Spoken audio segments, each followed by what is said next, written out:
Assalamualaikum warahmatullahi wabarakatuh.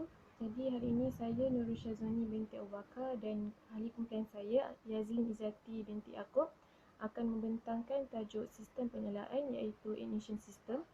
Sebelum kita teruskan kepada pembentangan, kita tengok dulu kepada isi kandungan pembentangan, iaitu yang pertama pengenalan kepada sistem penyalaan. Yang kedua, kita akan tengok kepada tujuan sistem penyalaan. Yang ketiga, komponen utama dalam sistem penyalaan. Yang keempat, jenis-jenis sistem penyalaan, yang mana jenis-jenis ni terbagi kepada 4, iaitu sistem penyalaan bateri, sistem penyalaan magneto, ketiga sistem penyalaan transistor, dan last sekali sistem penyalaan kapasitor. Dan yang terakhir, kami akan menerangkan cara menservis sistem penyalaan. Seterusnya kita pergi kepada tajuk subtopik yang pertama, iaitu pengenalan kepada sistem penyalaan. Okey, sistem penyalaan ini memainkan peranan yang penting dalam sesebuah enjin kerana dia akan membakar campuran udara dan bahan api yang termampat dalam ruang silinder enjin. Tenaga daripada pembakaran itu yang akan menggerakkan ombor dan akan menghasilkan kuasa bagi enjin. Jadi sistem penyalaan ini juga dia hanya terdapat pada enjin petrol sahaja. Kenapa tak ada pada enjin diesel? Sebab minyak diesel ni dia akan terbakar dengan udara termampat yang bertekanan tinggi.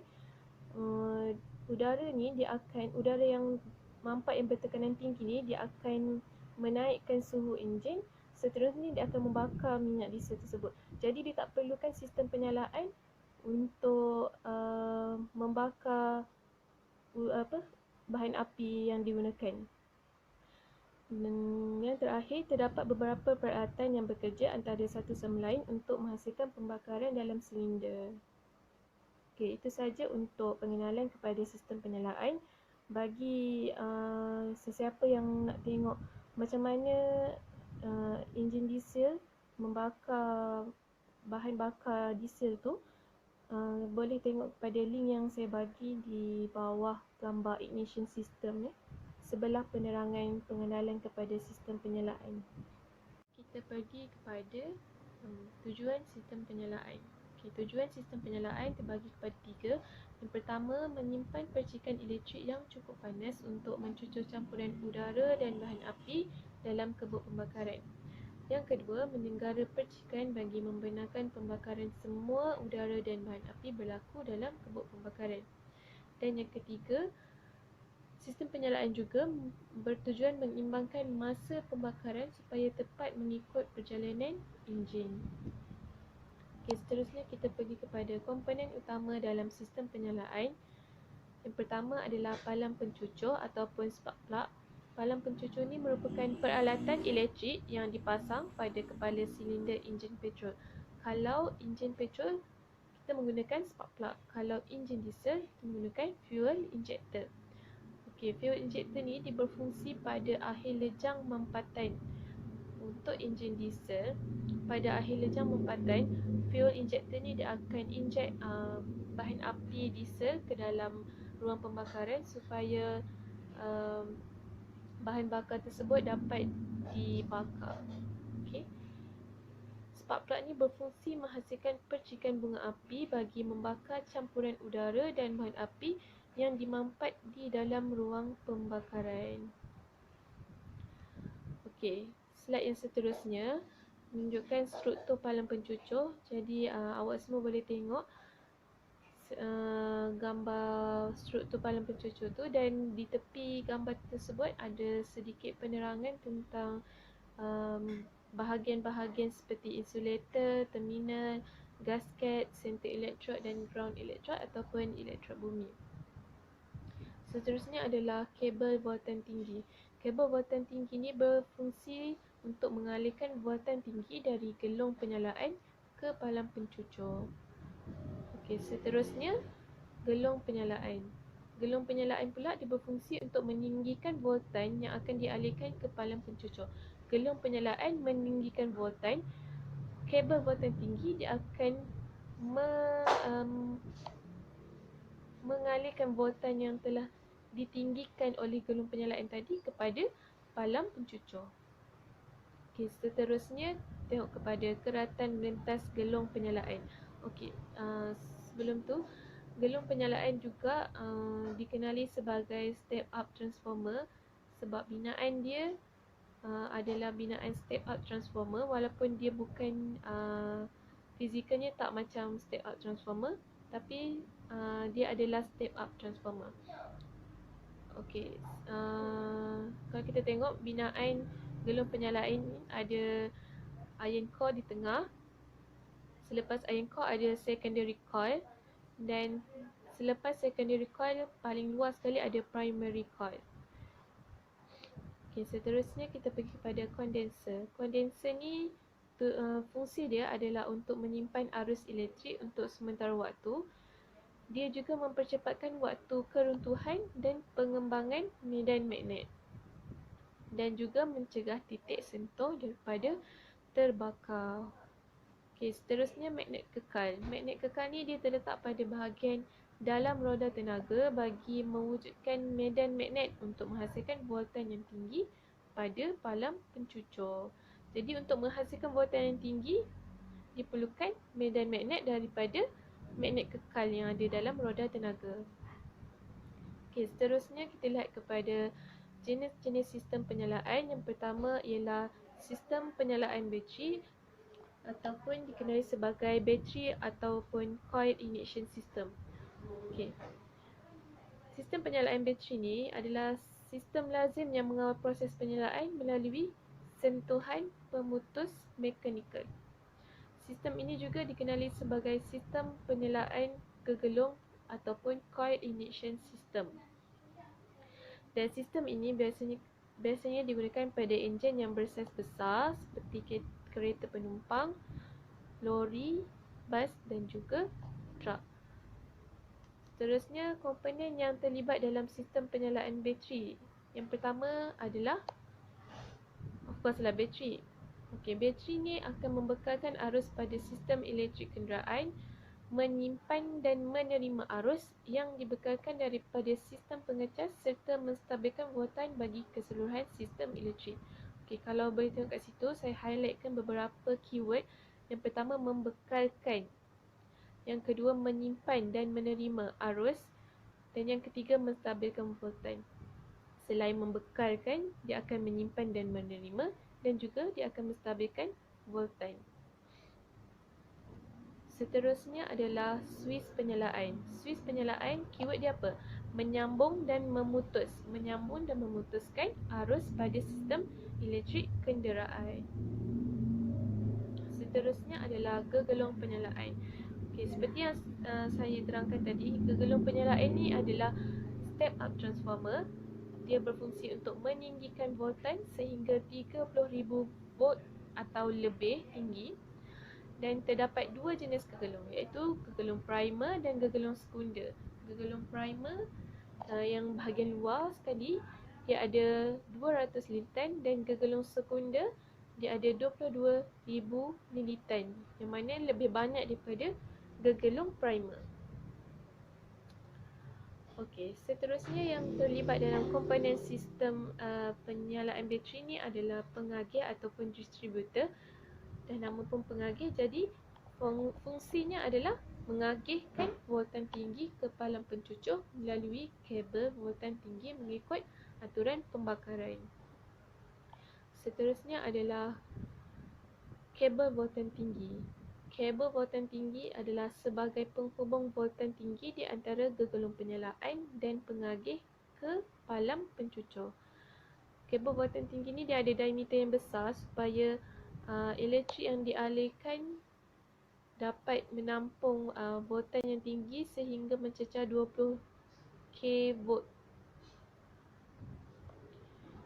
Seterusnya adalah palang pencucur. Palang pencucur ni merupakan penggerak yang boleh menukarkan tenaga elektrik bervoltan tinggi menjadi percikan api. Dia menerima voltan tinggi daripada ignition coil dan distributor tadi, dan dia menukarkan tenaga elektrik yang bervoltan tinggi tadi menjadi percikan api. Sekarang kita pergi kepada cara kerja bagi sistem penyalaan bateri. Okey, untuk kita fahami macam mana sistem penyalaan bateri ni bekerja, kita perlu fahami dua komponen utama. Macam mana dua komponen utama ni berfungsi dalam sistem penyalaan bateri. Okey, yang pertama ialah ignition coil ataupun gegelong penyalaan, dan yang kedua adalah contact breaker ataupun pemutus sentuhan. Jadi seperti yang telah saya terangkan tadi, ignition coil ataupun gelong penyalaan ini adalah step up transformer yang boleh increase ataupun naikkan, meningkatkan, meninggikan voltage ataupun voltime sebelum dihantar kepada palang pencucur ataupun spark plug.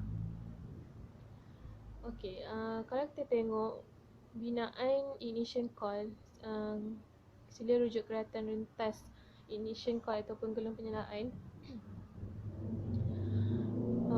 Macam mana ignition coil tu boleh meningkatkan voltime sebelum dia hantar ke palang pencucur.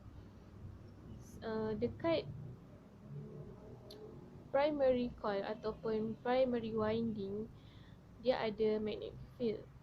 So magnetic field ni dia akan bergerak masuk ke mana? Masuk ke secondary winding ataupun secondary coil.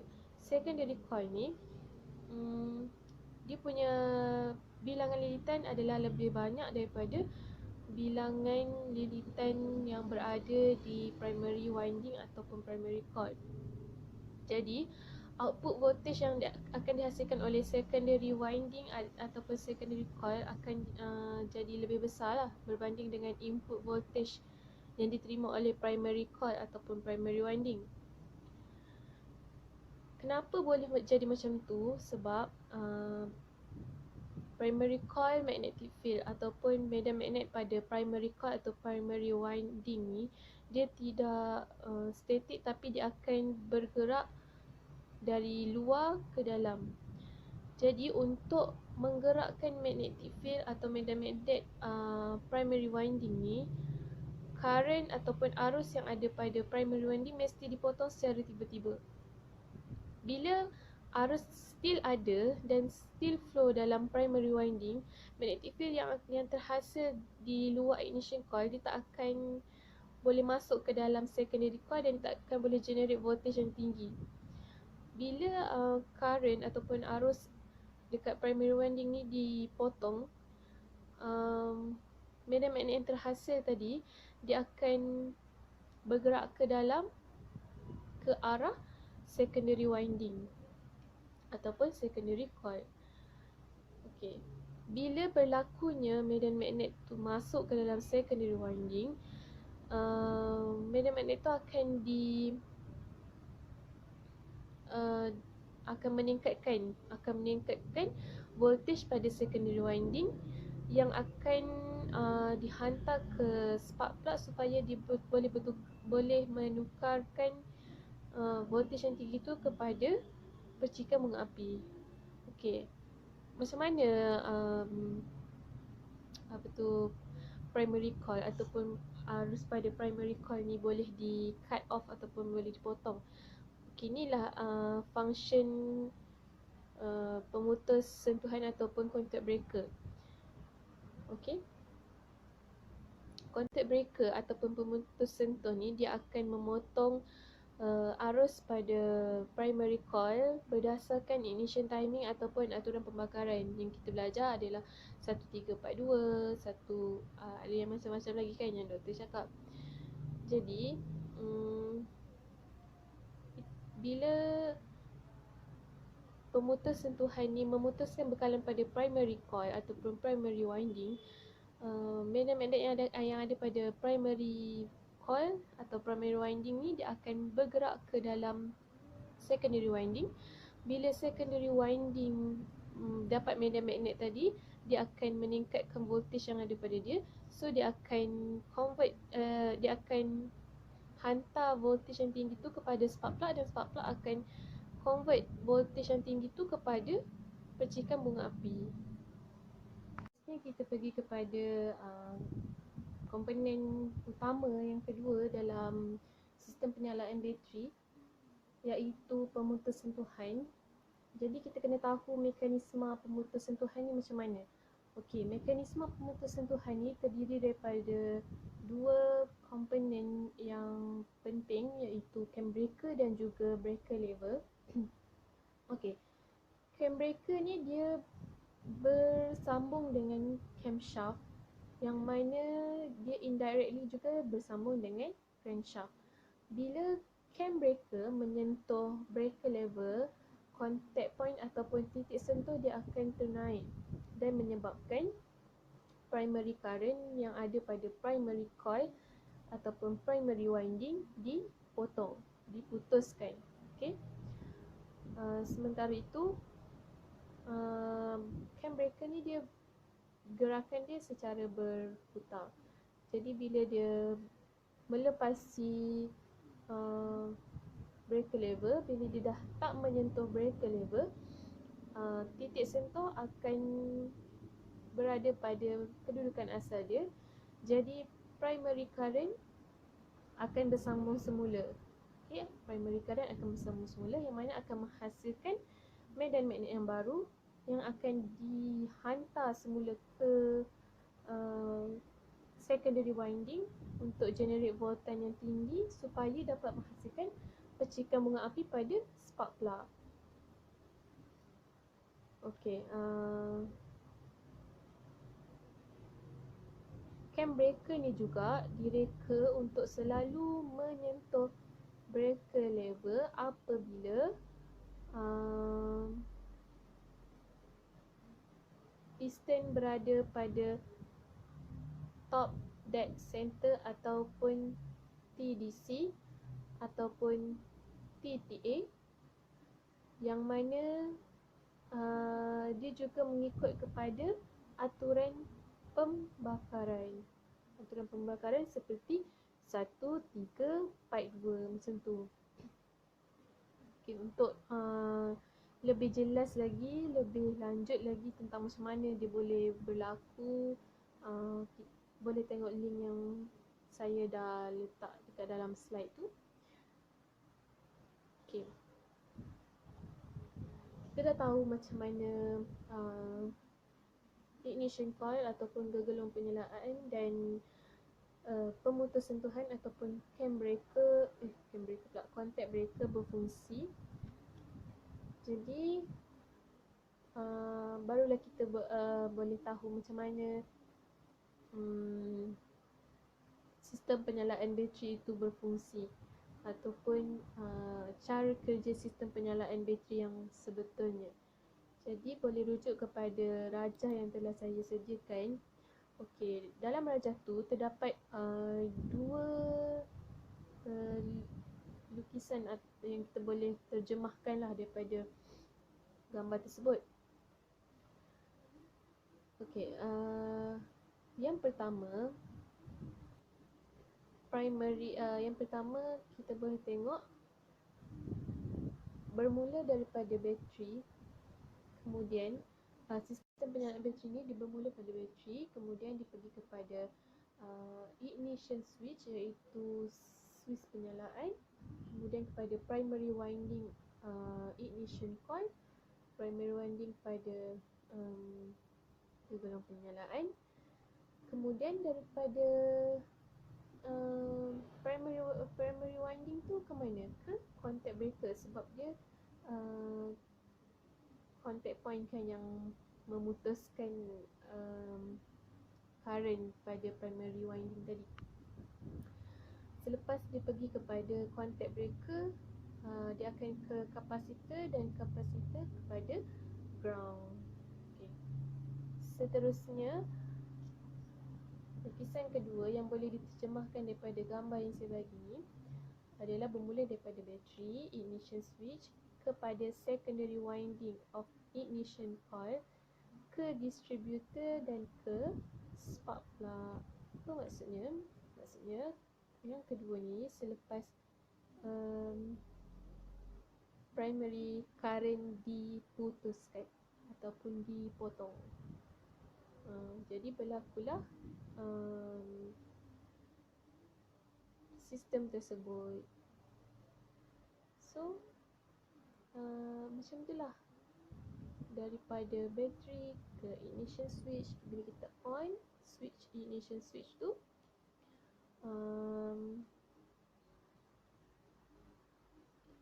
primary coil pada ignition coil, dia akan generate menghasilkan medan magnet. Kemudian bila dia nak hantar ke secondary winding, yang membuat kerja adalah cam breaker. Cam breaker akan menyentuh breaker lever. Breaker lever akan menyebabkan contact point naik dan menyebabkan arus pada primary coil putus, dan medan magnet akan masuk ke secondary coil. Secondary coil akan generate voltan yang tinggi dan dipergi ke distributor. Bila voltan tinggi itu pergi ke distributor, dia akan mengagihkan kepada spark plug, yang mana spark plug akan menghasilkan percikan bunga api. So berlakulah pembakaran ataupun penyalaan di situ. Okay, itu sahaja bagi sistem penyalaan bateri. Untuk 3 sistem yang lain, iaitu sistem penyalaan magneto, sistem penyalaan transistor dan juga sistem penyalaan kapasitor, rakan saya iaitu Yazlin akan teruskan perbincangan. Sekian, terima kasih kepada saya. Baik, saya Yazli Izzati binti Yaakob. Seterusnya, saya akan sambung pembentangan dengan sistem penyalaan magneto ataupun magneto ignition system. Okay.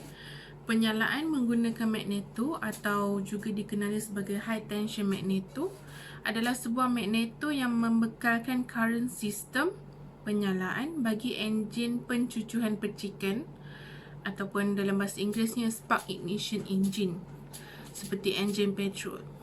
Kemudian dia merupakan sistem tanpa pengagih dan digunakan pada enjin 2 lejang dan 4 lejang, iaitu pada motosikal dan enjin kecil.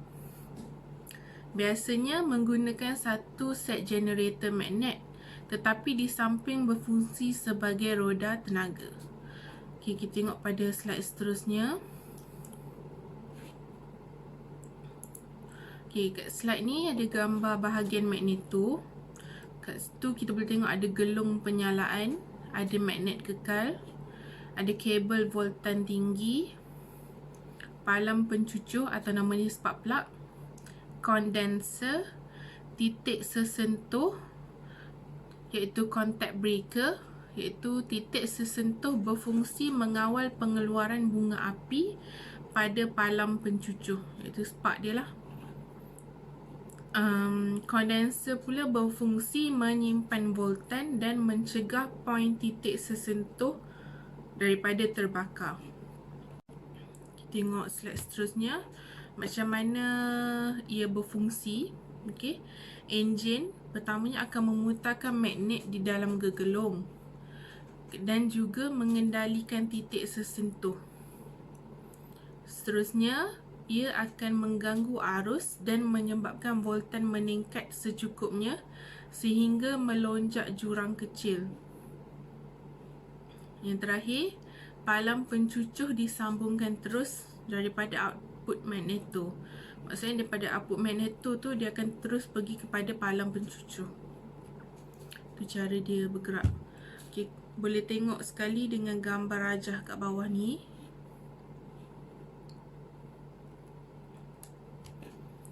Okay, next slide. Kat sini ada gambar rajah jenis 3D. Kat situ ada kapasitor, ignition switch, contact breaker, rotating magnet, coil, distributor dengan dia punya spark plug. Okay, kalau nak lebih penerangan tambahan, boleh tengok dekat YouTube, dekat link yang ada dekat slide tu. Okay, seterusnya kita pergi kepada sistem penyalaan transistor, iaitu transistorized ignition system. Sistem ini menyediakan penyalaan yang baik menurut kadar kelajuan enjin rendah. Ia menggunakan transistor sebagai sistem picuan pemutus dan percikannya melebihi kadar 18,000 percikan seminit. Kadar maksima yang boleh dicapai ialah 21,000 percikan seminit. Maksudnya dikurang 3 lah. Sistem ini disesuaikan tanpa suis pemutus yang tidak mengalami kehausan mekanikal. Okey, komponen dalam sistem ni, yang pertama ialah bateri, yang kedua suis penyalaan, yang ketiga gegelung penyalaan, yang keempat pickup coil, kelima pengagih, keenam palang pencucuh. Okay, kat sini ada diagram sistem penyalaan transistor. Kita ada bateri, ada suis penyalaan, ada pickup coil, ada ignition coil, transistor, distributor dengan spark plug. Okay, working procedure dia. Yang pertama, waktu enjin dinyalakan, acik engkol akan memutar gegelung pengambilan, iaitu pickup coil, sehingga gegelung pengambilan menghasilkan arus voltan rendah. Okay, ia akan menyebabkan asas transistor, iaitu transistor punya base, aktif sehingga pengumpul disambungkan ke pemancar. Okey, dalam gegelung pencucuhan, arus dari bateri akan mengalir di kedua-dua gegelung dalam gegelung pencucuhan. Gegelung pengambilan akan menghasilkan arus elektrik zigzag. Arus dari gegelung pengambilan kemudian dihantar ke kaki dasar transistor, iaitu the base leg of transistor. Yang keempat, induksi pada gegelung pencucuhan berlaku apabila kaki dasar tidak dapat arus elektrik. Tapi situasi ini hanya bertahan seketika. Oleh itu, dalam satu pusingan mesin 4 silinder boleh berlaku 4 kali proses induksi. Yang terakhir ialah induksi menghasilkan voltan tinggi yang diedarkan kepada pengedar, iaitu distributor, untuk diedarkan ke setiap palang pencucuh mengikut urutan menembak, iaitu firing order. Okay, saya ulang balik semula. Tengok sekali gambar rajah kat tepi tu. Okay, bila kita start je enjin, acik engkol akan putarkan gegelung pengambilan, pickup coil ni, sampailah dihasilkan voltan rendah. Sebab bila dihasilkan voltan rendah, dia akan sebabkan kaki base transistor ni aktif. Bila dah aktif, pengumpul dia disamburkan kepada pemancar. Okey. Kemudian dalam gegelung pencucuhan pula, ignition coil ni, arus dari bateri akan mengalir di kedua-dua gegelung, dua-dua coil ni, dalam gegelung pencucuhan ignition coil keseluruhannya. Okey. Gegelung pengambilan yang pengambilan akan menghasilkan arus elektrik zigzag.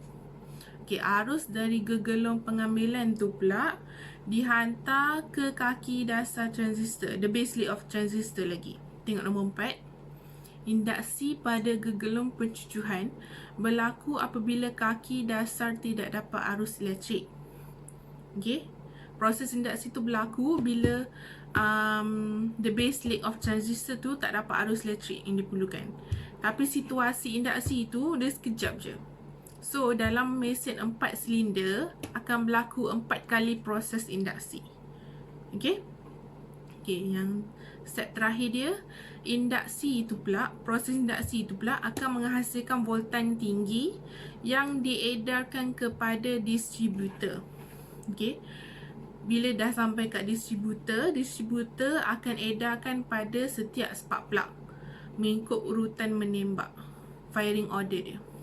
So kesimpulannya, induksi yang akan berlaku akan menyebabkan voltan tinggi yang diberi kepada distributor dan distributor bahagikan kepada spark plug. Tengok pada slide seterusnya, kita ada gambar lain bagi Lita dengan gambar sebenar dia.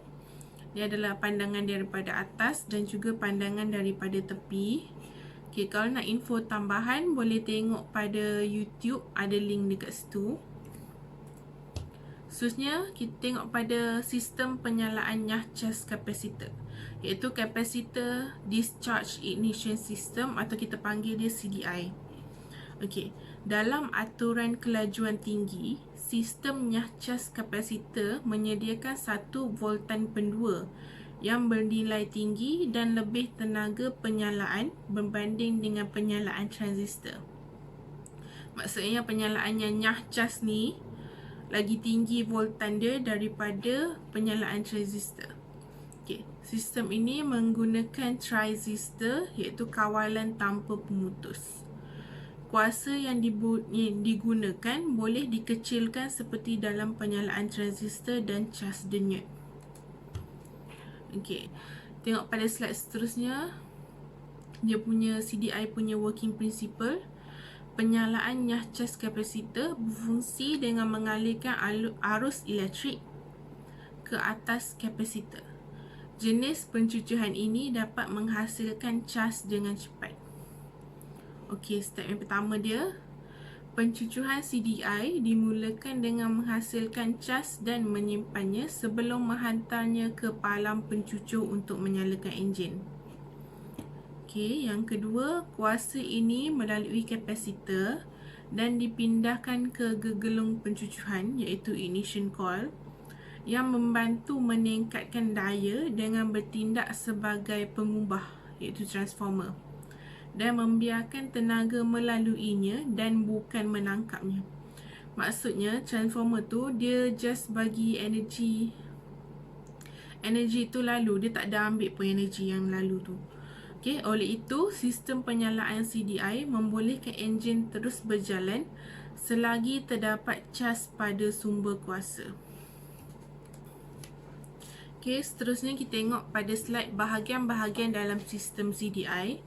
Sistem CDI terdiri daripada beberapa bahagian dan disatukan dengan sistem pencucuhan kenderaan. Bahagian utama CDI merangkumi starter, gegelung pengecasan, hall sensor, flywheel dan tanda masa. Okay, flywheel dengan flywheel dengan starter. Flywheel adalah magnet kekal yang dilancarkan ke dalam bulatan yang menghidupkan arcing engkol. Okay. Starter adalah plat yang memegang semua gegelung elektrik dawai yang digunakan untuk menghidupkan gegelung pencucuhan, lampu basikal dan litar pengisian bateri. Okey, seterusnya adalah gegelung pengecasan, iaitu charging coil. Gegelung pengecasan adalah satu gegelung di stator yang digunakan untuk menghasilkan 6 volt untuk mengisi kapasitor C1. Berdasarkan pergerakan flywheel, kedudukan kekuatan denyutan tunggal dihasilkan dan dibekalkan ke palang pencucur oleh gegelung pengisian untuk memastikan percikan maksimum. Okey, Hall sensor pula. Hall sensor mengukur Hall effect, iaitu titik sesaat di mana magnet flywheel berubah dari kutub utara ke kutub selatan. Apabila perubahan kutub berlaku, peranti menghantar satu denyut kecil ke kotak CDI yang memicu untuk membuang tenaga dari kapasitor pengecas ke pengubah voltan tinggi, high voltage transformer. Okey, timing mark pula adalah tanda masa titik pengajaran, iaitu arbitrary alignment point yang dikongsi oleh casing engine dan plat stator. Ini menunjukkan titik di mana bahagian atas perjalanan piston sama dengan titik pemicu pada flywheel dan starter. Okay, kat sini kita boleh tengok kedudukan timing mark dekat mana. Kat situ adalah charging coil, dia punya hall sensor, ini adalah crankshaft, ni adalah flywheel. Kat sini juga ada link YouTube untuk tengok video pasal benda ni dengan lebih terperinci lah. Okay, seterusnya kita pergi kepada cara menservis sistem penyalaan. Okay, kita fokus kat sini adalah cara menservis palang pencucur. Okay, step pertama, kenal pasti peralatan sistem penyalaan. Okay, sistem penyalaan yang akan diterangkan cara-cara menservis ialah jenis D, iaitu Distributorless Ignition System. Dekat situ ada gambar spark plug wire, spark plug yang under plug wire holder, exhaust manifold, ignition coil dengan oxygen sensor. Okay, step kedua, keluarkan klip wire palang pencucur iaitu retainer clip. Ini bagi memudahkan kerja untuk mengeluarkan wire palang pencucur dari palang pencucur. Okay, step ketiga, keluarkan wire palang pencucur dari palang pencucur tu. Okay, pastikan keluarkan ikut urutan. Spark plug wire yang paling panjang adalah di piston bernombor 1, manakala yang paling pendek di piston nombor 4. Okay, pastikan bila dah keluarkan tu, label dan jangan teraburkan sebab nanti nak masukkan balik. Okay, keluarkan wire palang pencucur juga dari distributor cap sebelum keluar. Tapi sebelum keluarkan, pastikan kita tahu firing order, iaitu urutan agihan enjin. Okay, firing order enjin ialah 1, 3, 4, 2. Maksudnya piston yang pertama, kemudian piston ketiga, kemudian piston keempat, dan sekali piston kedua. Okey, omboh yang hampir dengan timing belt adalah nombor 1 dan diikuti dengan 2, 3 dan 4. Okey, distributor cap. Yang step seterusnya ialah setelah mengeluarkan spark plug wire, periksa dan pastikan spark plug wire dalam keadaan baik. Jika berlaku kecacatan pada wire palang pencucur, ganti dengan yang baru. Okay. Susun pengikut panjang wire palang pencucur. Ini memudahkan kita apabila hendak pasangkan semula. Macam dalam gambar tu. Okay, next. Step kelima, keluarkan palang pencucur. Gunakan alatan yang sesuai, iaitu gunakan spanner palang pencucur atau soket palang pencucur untuk keluarkan palang pencucur. Cara buka dia, buka ikut lawan jam. Kat situ ada gambar. Okay, yang keenam, periksa keadaan palang pencucur tu. Setelah keluarkan palang pencucur, periksa palang pencucur sama ada boleh digunakan lagi ataupun tidak. Jika masih boleh digunakan lagi, cuci atau basuh palang pencucur dengan menggunakan petrol, berus dawai dan kertas pasir. Tapi hanya jenis kerosakan biasa seperti plug berkarbon, berdebu dan basah daripada minyak je yang boleh kita baiki, okay, yang boleh kita bersihkan. Kalau tak, beli yang baru saja. Gunakan filter gauge untuk periksa gap pada palang pencucur. Gap yang baik adalah 0.8 cm. Okay, step ketujuh ialah memasang semula palang pencucur. Okay, pasang semula spark plug, tapi pastikan pasang tu jangan ketat sangat sebab takut nanti dia rosak. Okay, lepas tu pastikan wayar palang pencucur dipasang dengan betul. Kemudian sebelum menghidupkan enjin, periksa dulu radiator dan minyak enjin. Okay, itu saja cara untuk menservis palang pencucur. Kat sini, dekat slide tu ada 2 YouTube yang boleh tengok cara-cara dia servis spark plug. Video lah. Okay, itu saja presentation daripada kumpulan kami. Kalau ada apa-apa soalan, boleh tanya dalam grup WhatsApp. Tapi sebelum tanya tu, seeloknya tengok dulu video-video yang kami dah linkkan. Kemudian kalau tak faham lagi, baru tanya. Okay, bye.